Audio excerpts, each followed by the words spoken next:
आएगा, हाथों हाथ जारी होगा आदेश। और जो हमारे कर्मचारियों को अपने हक और अधिकार की लड़ाई लड़ रहे स्थायी व अस्थायी सफाई कर्मचारी, उनकी जायज मांगों को कुछ अधिकारियों द्वारा नाजायज बताया गया है। क्या आप लोग बताओ, आपकी मांग जायज है या नाजायज है? जायज है। उस प्रशासन को मैं इस मंच के माध्यम से खुली चेतावनी देता हूं कि वाल्मीकि समाज के कर्मचारियों को आप दबाने का प्रयास ना करें, क्योंकि ये वाल्मीकि समाज वो समाज है, जब आप सुबह सोते रहते हो तब ये वाल्मीकि समाज देश को स्वच्छ करने का काम करता है, देश को स्वच्छ करने का काम करता है। इस वाल्मीकि समाज के साथ जो आता है वही शोषण करता है, जो आता है वही दबाने का प्रयास करता है, क्योंकि ये वाल्मीकि समाज को उनको लगता है कि इसको दबाया जा सकता है। लेकिन मैं उन्हें बता दूं कि वाल्मीकि समाज के अंदर वो योद्धा भी पैदा हो चुके हैं जो संघर्ष करना भी जानते हैं, संगठित भी करना जानते हैं और शिक्षित भी है। तो किसी प्रकार की कोई घबराने की जरूरत नहीं है। हक और अधिकार के लिए, हक और अधिकार के लिए अगर हमें लाठी खाने से पहले हम आपको बता देते हैं उनकी लाठी तोड़ने की आवश्यकता है, वो हम लाठी तोड़ देंगे अच्छे से। साथ ही संघर्षों के साये में इतिहास हमारा पलता है, संघर्षों के साये में इतिहास हमारा पलता है। जिस ओर जवानी चलती है उस ओर जमाना चलता है। बहुत बढ़िया। आप लोग यहाँ तमाम युवा साथी, मातृशक्ति, आप सभी तमाम संख्या में यहाँ पधारे, आपका बहुत बहुत धन्यवाद। और जो घर पर बैठे हैं उनसे भी मैं आग्रह और निवेदन करता हूँ कि आप भी यहाँ पर अपने हक और अधिकार की लड़ाई के अंदर अधिक से अधिक संख्या में पधारे। आज तो गांधी भवन का पूरा ये चौक जाम हुआ है। अगर पूरे अजमेर के 3000-4000 सफाई कर्मचारी यहाँ उतरते हैं तो मैं बता रहा हूँ पूरे अजमेर जाम होगा, अजमेर जाम होगा। ये हम सबकी एकता हमें दिखानी होगी।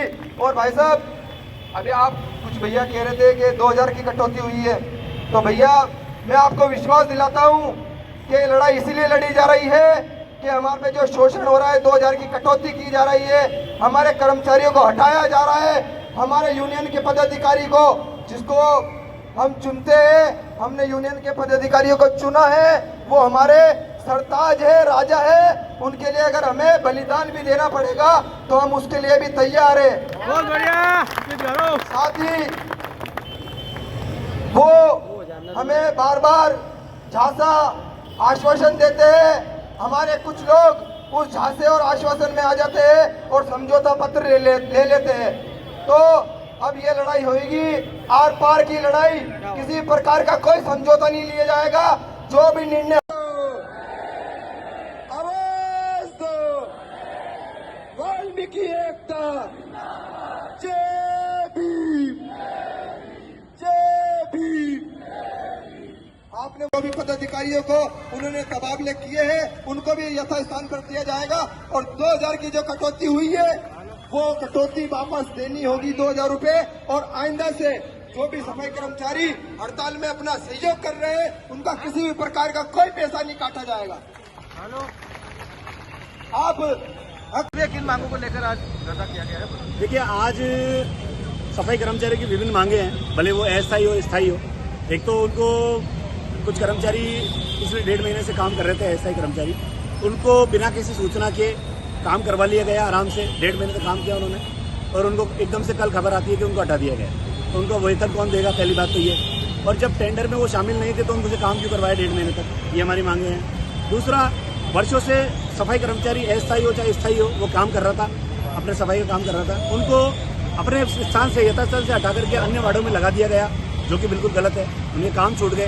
अस्थायी कर्मचारी 9000 रुपये में काम कर रहा है, वो नगर निगम के काम को पूरा दुरुस्त कर रहा है, लेकिन उसका गुजारा चलता है। आसपास में जितने भी रेस्टोरेंट है, होटल से बंगले हैं, वो करके उनका टोटल कुल मिला के 20-25 हज़ार रुपये होता है। अगर मान लो वो उनका यथास्थान से चेंज कर दिया गया तो उनको काम ही नहीं मिलेगा, कैसे गुजारा चलेगा? 9000 में इस महंगाई में कैसे दौर का गुजारा चलेगा?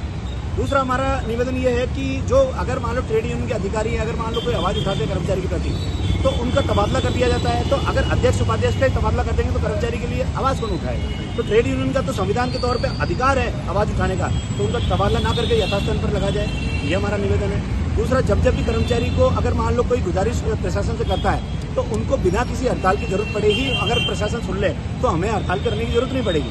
हड़ताल के पक्ष में हम भी नहीं है। आज हमने पिछले 24 घंटे पहले हमने ज्ञापन दिया था कि भाई अगर हमारी मांगे नहीं पूरी होती है तो हम लोग हड़ताल करेंगे, लेकिन प्रशासन के द्वारा किसी भी प्रकार के हमारे वार्ता के लिए नहीं बुलाया।